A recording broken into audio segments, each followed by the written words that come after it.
I'm sorry, Ulises. They say there's no crying in baseball, but I'm sure Rays fans are crying right now because they got swept as they're battling for position in a wild card race. And this was a kind of a stressful one. I mean, the Rays were leading, and then the Astros came back, and Kyle Tucker did what Tucker does. He hits a home run to put the Astros ahead. And then Martin Maldonado, what did he do? We'll talk about this and more on this crossover edition of the Locked On Astros podcast and Locked On Rays podcast. I think that's your team. That starts now. You are Locked On Rays, your daily Tampa Bay Rays podcast, part of the Locked On Podcast Network, your team every day. We are Locked On Houston Astros, and we hope that you join us for a daily Locked On Astros podcast. My name is Eric Huysman. Find me on Twitter at Eric Talks Astros. Find the show at Locked On Astros, your team every day. And Ulises, go and do your intro. Well, my name is Ulises Sambrano. I am the host of the Locked On Rays podcast. You can find us on any podcast platform, but of course, we really do want you guys to subscribe to our YouTube channel. We're not as big so far as the Locked On Astros YouTube channel, but we're heading there. We're little by little. So make sure to check us out at YouTube and subscribe.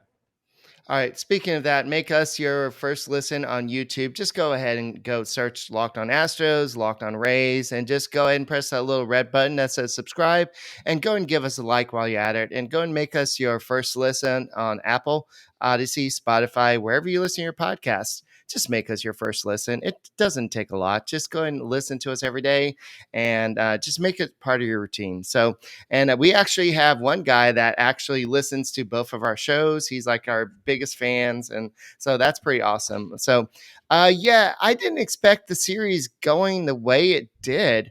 I expected it to be a little bit more of a battle, I guess I should say, from the Rays. I know the Rays have struggled a little bit offensively all year. They've kind of relied more on the pitching, kind of how the Astros have done. They've kind of relied more on preventing the runs versus scoring the runs. But I get recently they've kind of been scoring a little bit more. But are you a little bit shocked with how the series transpired?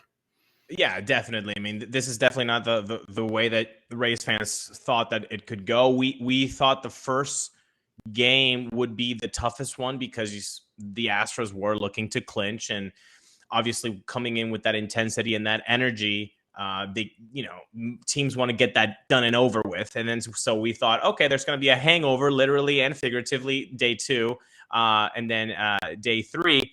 But it wasn't to be, and now. It wasn't to be because game 2 was missing around 3 to 4 big guys in the lineup. I know, big guys in the lineup might sound funny to some other teams that are a little bit more offensively driven than the Rays are. But when you're missing a guy like Yandy Diaz and Randy Arozarena, that does give you a little bit of a less offensive output for the second game. And now the third game, I don't know about you, but all I saw was Tampa. I saw McCullers. Okay, that's a Tampa boy. And I saw Tucker. That's a Tampa boy. So I know he doesn't go in the W column, but Tampa definitely showed up today in St. Pete. People forget about that. But no, it definitely did not go the way that Rays fans wanted to. In fact, Eric, the Rays are kind of going through a lull right now. They're in their last 13 games, they're 4-9. They haven't been swept at home since April of 2019. So what the Astros fans saw is definitely an aberration and an outlier. So if they think that that's who the Rays are, they're kind of getting it wrong. But you play the games. That's what happened. You got to move on. And then I think we see the Astros in about 8 days or so in Minute Maid Park, if I'm correct, maybe less than that.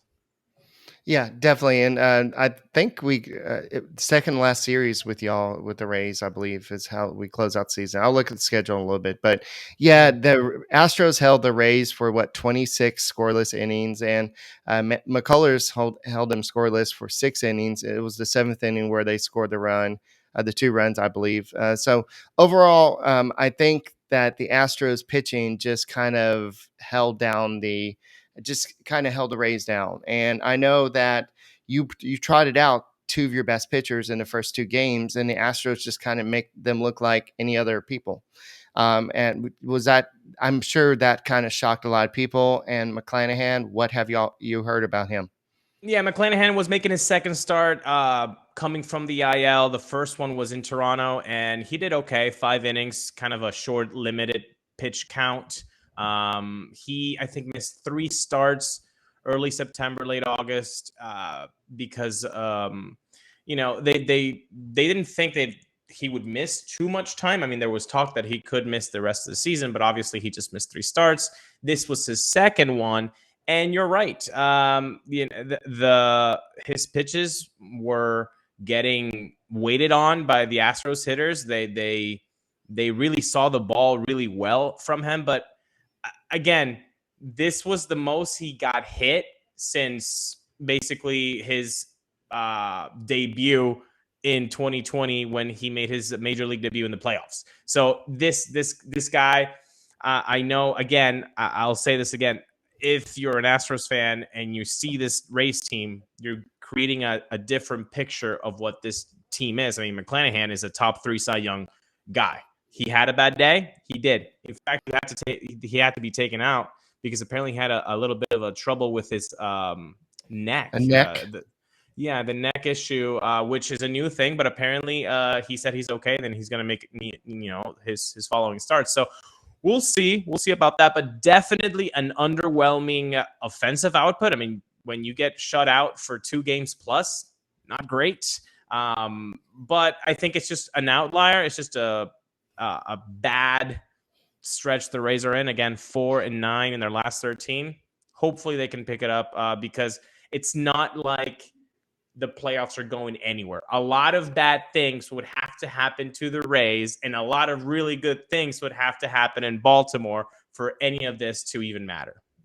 So, Ulises, you're saying that the Rays are this great team that take a Astros minor leaguer and make him their starting center fielder. That's the team you're talking about? Is that what you're talking about? That was pretty sweet. Did you see that play? That was pretty nice. Jose Siri, he has been fantastic, Eric. I mean, honestly, thank you for that guy. I gotta thank you also for letting Brooks really go. Maybe not for tonight, but he's been pretty effective in 2022. But yeah, Jose Siri, man, he's a specimen. I mean, he is fast. His baseball IQ is through the roof. He's actually started hitting. I think he hit it like 180 with the Astros. He's actually hitting 260 and above with the Rays. There is something that can be unlocked with Jose, and I think it's just playing time and giving him that confidence of, hey, we know what you can do. This is a team where you can just go out and play. And I don't know if the Astros, you could probably tell me better, if the Astros didn't have the confidence in Jose Siri to do those things, or was he just completely blocked and there was no way that you could actually infiltrate him into the starting lineup? Yeah, and I think the Astros just had their options, and there's just no way that he was going to play here. I think he had his chance, and unfortunately, he just didn't really have the opportunity. And I think that maybe sometimes some guys just maybe need to try out Eugenics. And let's go and talk a little bit about Eugenics. That is true, Eric. That's a great transition because Eugenics is definitely something that people are talking about, and we got to tell them, okay, so sometimes you need to get a little bit of maybe more testosterone than maybe you're thinking. Maybe you're thinking, okay, well, maybe I need a little bit more confidence. Maybe I need a little bit of something that can get me through the day. Maybe I'm not really as tough as I was, as confident as I was. And Eugenics can actually help you feel that way. Okay. You can have more energy to counter the negative physical effects of aging by doing Eugenics. Eugenics Total T contains man-boosting key ingredients like testosterone. It has been validated in 5 clinical studies shown to boost free testosterone levels in men. So, because Eugenics Total T boosts free testosterone for the aging process that it robs you, you will feel stronger, you will feel leaner, and you will have more energy and drive and more passion too, and your partner will notice the difference. Now, you can get a complimentary bottle of Eugenics Total T when you text MLB to 231 231. Text now and you get a bottle of Nugenix Thermo, their most powerful fat incinerator ever, with key ingredients to help you get back into shape fast. Absolutely free. Text MLB to 231231. I'll say it again. Text MLB to 231231. Message and data rates may apply. Terms apply. Available at nugenix.com/terms. All right. So I know that a lot of the Astros fans want to kind of talk about this. I have a bone to pick with you. Jose Altuve got hit on the left elbow, that caused him to eventually leave the game with left elbow discomfort. This is what the Astros tend to do. They just say left elbow discomfort, and he's day to day. So I know he was in the dugout talking to Alvarez in the ninth inning. This is something that hopefully is really just day to day. I haven't exactly seen what Dusty Baker said about it after the game. If somebody saw it in the chat, go ahead and tell me what they said in chat. Yeah. But hopefully this is day to day, something that's not major, because Jose Altuve is the key to the Astros lineup. We've seen him hit the leadoff home runs. We see him stealing bases. We just see him being an all-around type of guy. But looking as a possible opponent in the playoffs at some point for the Rays, I know we faced each other several times. Yeah. Which bat are you the most scared of in this Astros lineup? Well, let's talk first about Altuve, obviously. Discomfort. Hopefully it is discomfort. On Locked On Rays, obviously, you know that I was born in Venezuela, grew up in Venezuela. So I do have my Venezuelan bump for any guy that is from Venezuela. So Jose Altuve is admired, of course. And so he gets the Venezuelan bump for me. I hope he is okay. He, I think, is a 1 home run away from tying George Springer's leadoff home runs in a season by an Astros hitter. So that's pretty impressive. Hopefully he's okay and he can get back soon on the field. We need the best players on the field for MLB to grow, and he's definitely a part of that. So when you say hitters that I'm afraid of, Jose Altuve, 5'5", 5'6", that doesn't matter. That's why baseball is so cool, because you can have a guy like Judge, who is just a different alien specimen, and he's doing the things that he's doing, and then you can have Altuve and he is just doing the things that he's doing. That's why baseball is the coolest sport, because you can have very different people and do the same sport. So Jose Altuve obviously would be one of them, but if I am looking at that lineup, I gotta say Bregman, because I think he's having a renaissance season. Not a renaissance season perhaps, because I think 2019 was his best year, going for that MVP with Trout. But there's something about a guy who has the work ethic that Bregman does, and then kind of having a slumpish 2021 in a way that he gets back on the horse and says, you know what, I'm better than this. I mean, if I can do what my ceiling says it is, I could potentially be in the Hall of Very Good. And if I keep doing better, I could possibly even push the envelope and get even better. So Bregman and Altuve are those guys. But of course, I mean, that you can't, it's silly to me to say those two guys without saying Yordan Alvarez, but I'll say Yordan Alvarez because I know you're licking your chops every time he comes to the plate. I mean, he's another specimen, just like Aaron Judge. I mean, the bombs he hits, there are places where he puts baseballs in the stands that you don't think should be seen on a television broadcast. All right, so there was actually no post-game update on Jose Altuve. Dusty Baker said that his elbow was sore. He was already going to get the day off tomorrow versus the Orioles, so that kind of works out for him. So we'll probably get some type of update tomorrow. But I think it's probably just something that maybe it's just a bruise or something like that. Yeah. Hopefully it's nothing major, but we'll see tomorrow, because the Astros are very secretive about this type of stuff. But at least he was smiling after the game and talking to Alvarez. So that's something that's kind of good. So going to kind of further expand on this, if you are the Rays, the Blue Jays, the Mariners, any team that's looking to get into the wild card picture, right? Are you happy about having to go through the Houston Astros?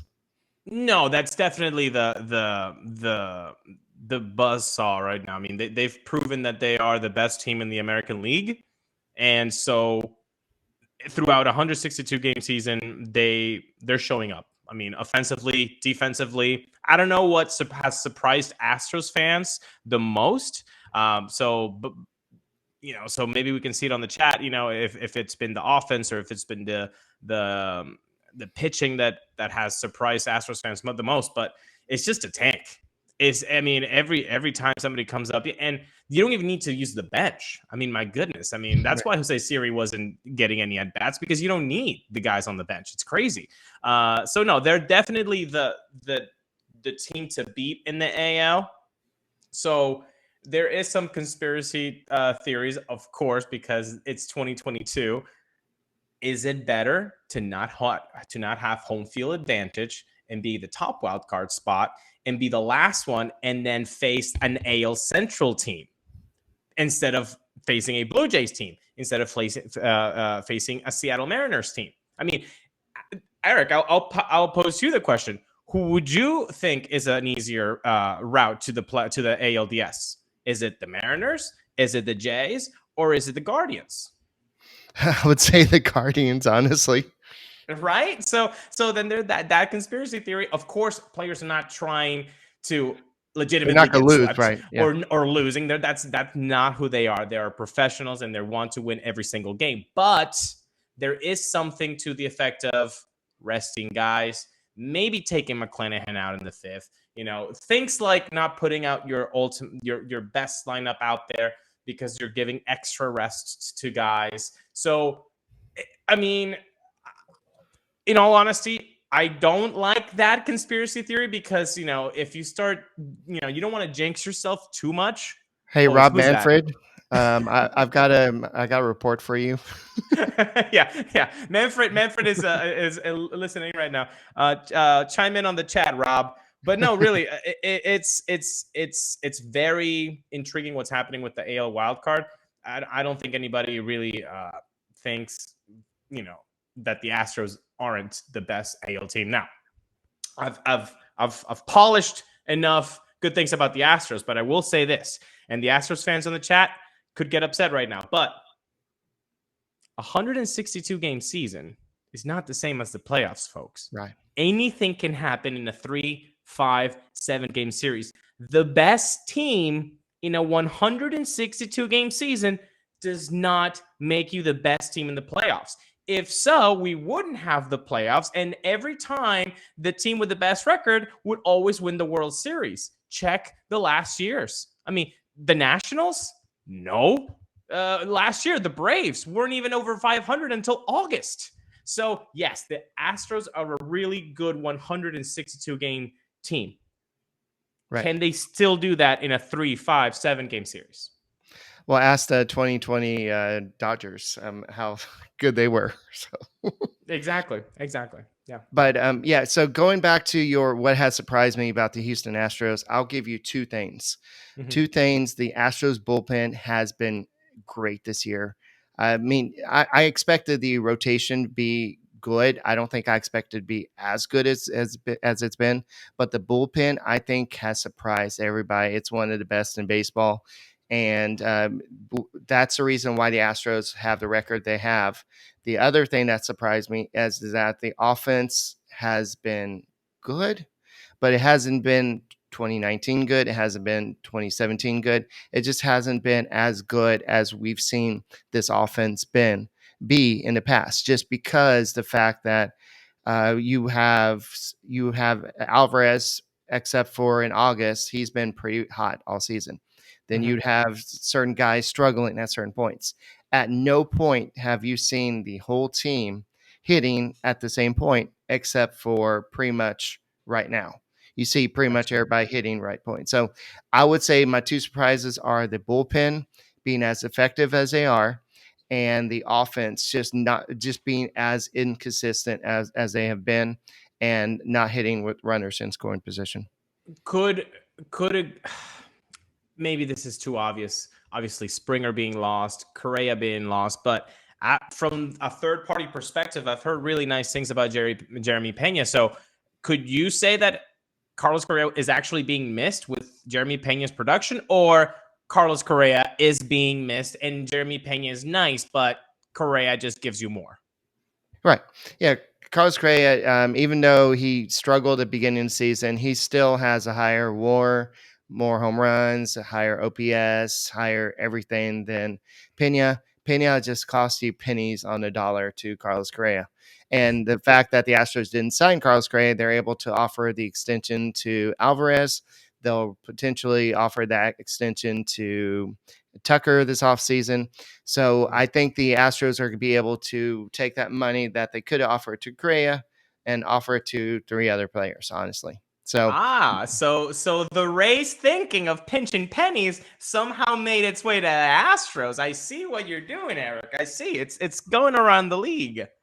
yeah, but that's if James Click is back. There's also a rumor coming back that Dusty Baker wants to come back, and him and Click aren't seeing eye to eye, and so one of them has to go. So we'll see what happens, because both of them are not on deals for next season. So what if this team wins the World Series and then they're like, okay, well, Dusty Baker wants to come back, so Click, you got to go.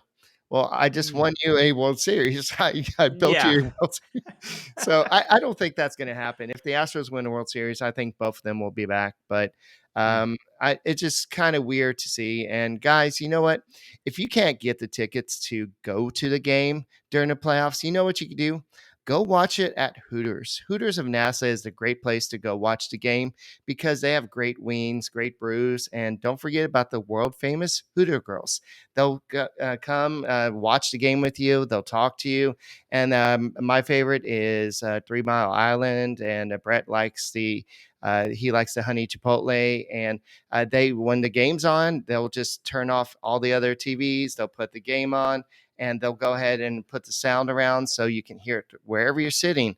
And because they love the Astros just like you love their wings. So whether you're dining in or eating out or whatever you're doing, Hooters has the best food you can eat in Webster. The NASA Hooters just had a 45-person trip to Astros game, which was a blast, and plan to do another one on October 2nd, which is coming up. Go to Astros game with the Hooters girls. Ask GM Rosie why she hasn't worn black socks since October 26, 2005. I have a feeling I know why. Come enjoy happy hour, or should we say happy owl specials, Monday through Friday, 3 to 6 p.m.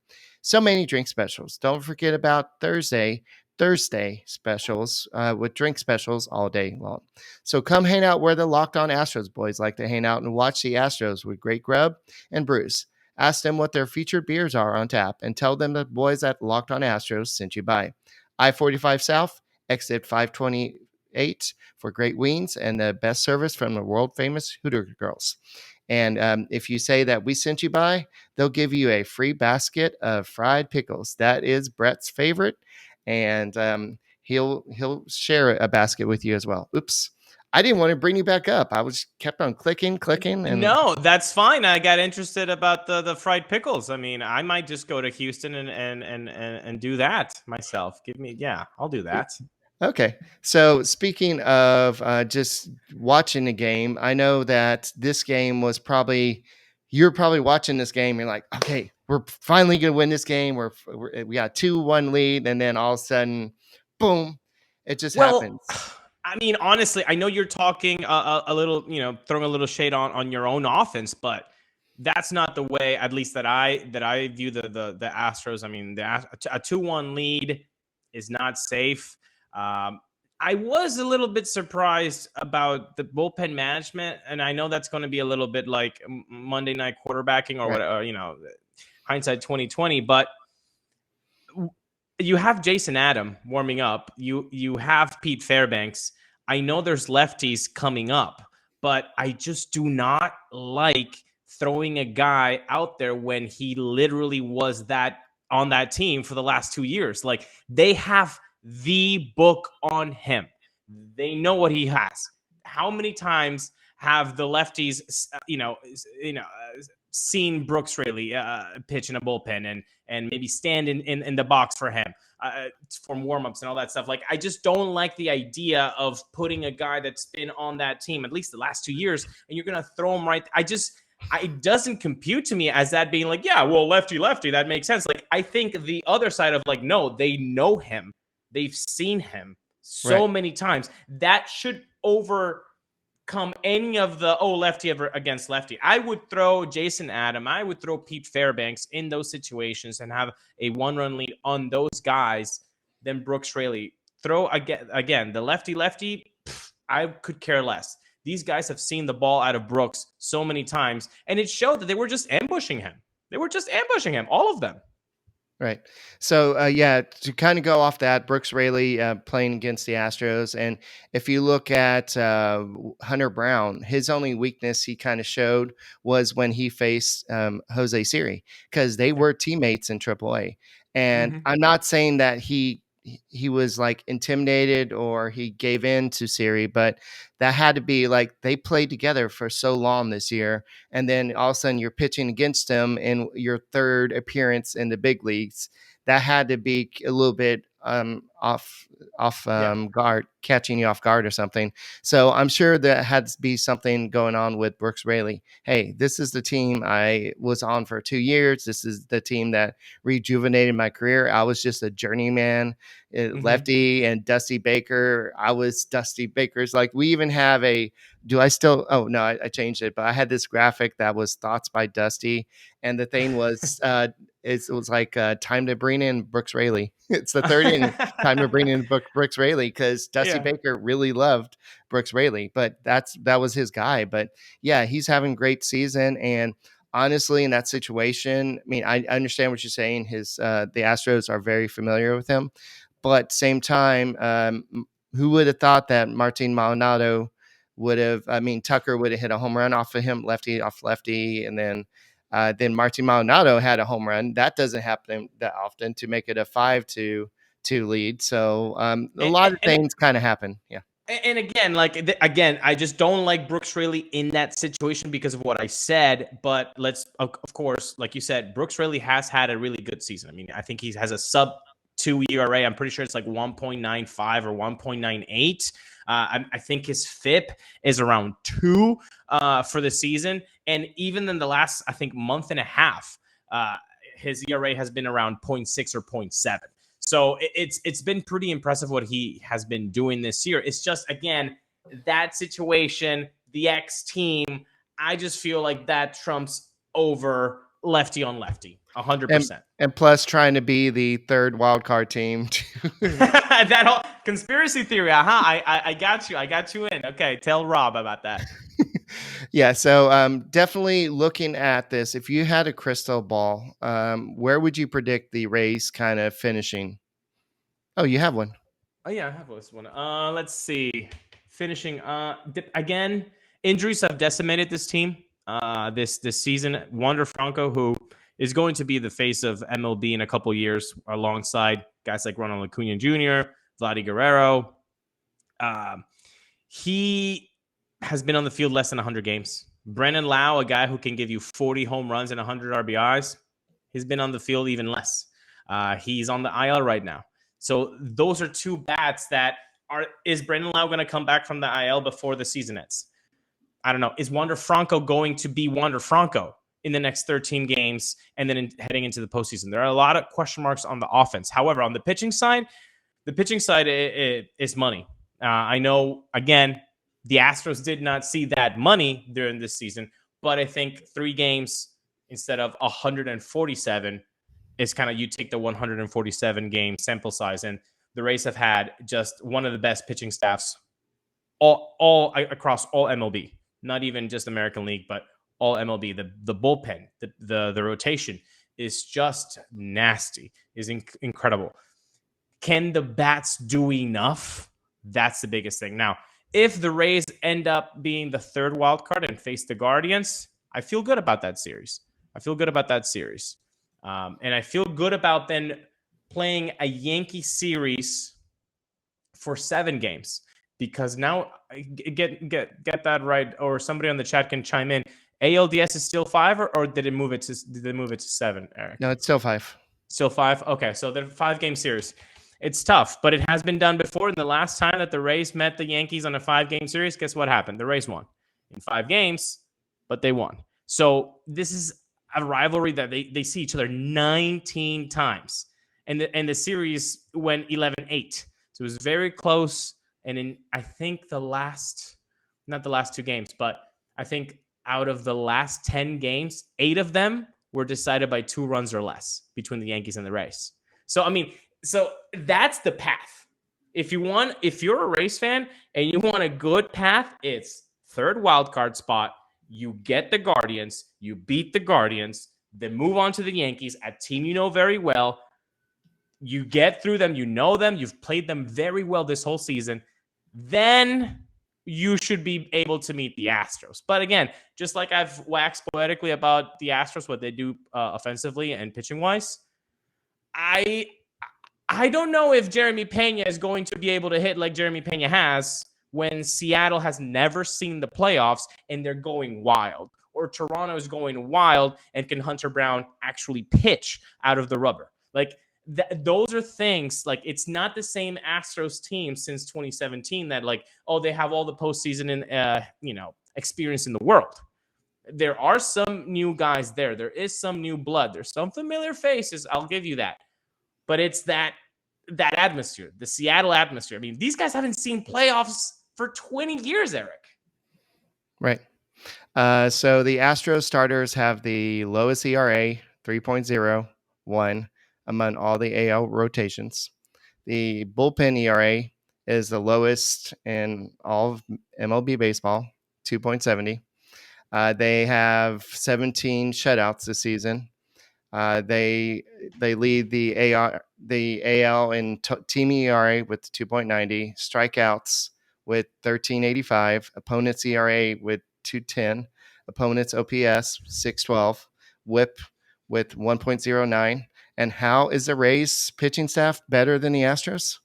I didn't say that it was better. It was among the best ones out of 30 MLB teams. Among the best. Again, if I could have my cake and eat it too, Eric, I would say that LCS would be the Astros and the Rays. But it sounds like you are very confident on the Astros just going all the way. Right. Yeah. Okay. So if it is this, I mean, let's say that the Rays don't make it to the ALCS. You can delete this from your podcast. Okay. Let's just say if the Rays don't make it all the way to ALCS. Sure. Do you think the Astros have what it takes to get to the World Series and win? 100%. 100%. I mean, this is a loaded team. Pitching wise, like you said, the offensive side of the Astros is intimidating. I don't think there is a team that doesn't utilize their bench as in fewer times than the Astros. So you don't need to. I mean, as long as they're healthy. I mean, that's my podium. My podium is Altuve. You got Jordan, and then you got Bregman. And I'm not even mentioning guys like Pena, for example. Right. It's a tough lineup to go through. And you got Martin Maldonado, but we're not even talking about the additions like Christian Vasquez. Yeah. We're not talking about Trey Mancini, which is nuts that you guys have him. And he does look weird in an Astros uniform. You guys can sound off on the chat. I don't care. He looks weird in an Astros uniform, and this is coming from an AL Easter. Okay, he's orange and black, and he just looks weird saying Astros. I'll say that. You guys can kill me on the chat, but he looks weird, Eric. Well, Charlie Morton played for you, right, too? Yeah, 3 years. Yeah, he looked weird playing for you, so booyah. Oh, there you go. Okay, fair enough. Especially after winning World Series, then signing with you. It's like, what the... And beating you guys in the ALCS. He was on that staff. Actually, 2 years. 2019 and 2020. Yeah. That must have been odd. Yeah, exactly. All right. So does being swept by the Houston Astros hurt y'all's chances at all? Not really? Not because of where Baltimore is right now. Again, these a lot of things would have to go wrong for the Rays, and then a lot of good things would have to happen in Baltimore to even matter, for this to even matter. I mean, honestly, it's just getting through the season right now. It would be nice to get to 90 wins. It's always nice to get to that 90, that A grade kind of season. There's still time. I think there are 13 games left, and the Rays have 8 games to get to 90. So they would have to go 8-5, which is not unimaginable for the Rays to do. On the contrary, but they are, again, 4-9 in their last 13. So they really have to just turn the page and just, okay, tough series, whatever, but you've got 13 games, and you've got the Jays for 4. You got to really do damage here, because when the Jays are coming for 4, the Baltimore Orioles are actually having a 4-game set against Houston during the same time. So if anything, it sucks the Rays got swept, but it's nice that the Astros are going kind of feeling good about themselves, and they're going to be meeting the Baltimore Orioles, and then maybe they can just finish off the Orioles once and for all. Okay, so you want us to just go ahead and just sweep them? That'd be nice. Okay. Nice. Yeah, thanks. That would be great. Yeah, Kyle Tucker had a home run. He's at 29 for the season. He was trying to go 30-30, but he's stuck at 22 stolen bases, and I don't know if he's going to be able to get 8 stolen bases in the remaining games. And honestly, I don't want him to, because that's if he's just going out there trying to steal 8 bags, he's going to get himself hurt. So yeah, that's good to see him kind of breaking out, and maybe that would be the signal to the Astros to get a big extension. So Yuli Gurriel looked like he went hitless today. The Mancini went hitless today, but McCormick and Maldonado got some hits at the bottom of the lineup. But Altuve, a lot of people keep on asking. We don't know anything else than what y'all know. We just know that he got hit. He tried to stay in the game. He got pulled for Mauricio Dubon, and Dubon got put in center field. Then you had Hensley go play second base for defensive purposes. But that's all we know. Dusty Baker said that he was already going to give Altuve the day off on Thursday. So that's all we know. Tomorrow we're going to play the Astros. I'll let you know. You can go and say who you're going to play tomorrow. The Jays. We're going to play the Jays for a 4-game set. Okay.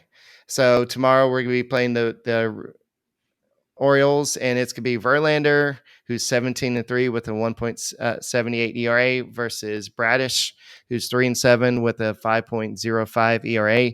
But I do believe he pitched well against the Astros last time he faced them, but I could be thinking of someone else. So this would be an interesting matchup. I know the Orioles have a pretty good young team, a lot of young players, and they have another guy coming up that's pretty good too. So we'll see what's going on. So any closing thoughts? No, I mean, it's again, the book is not closed. Yes, it was a sweep, but we get to see you guys in Minute Maid Park. If I had the chance, I would see you at Hooters, and we could watch a game together, but maybe that's for another time.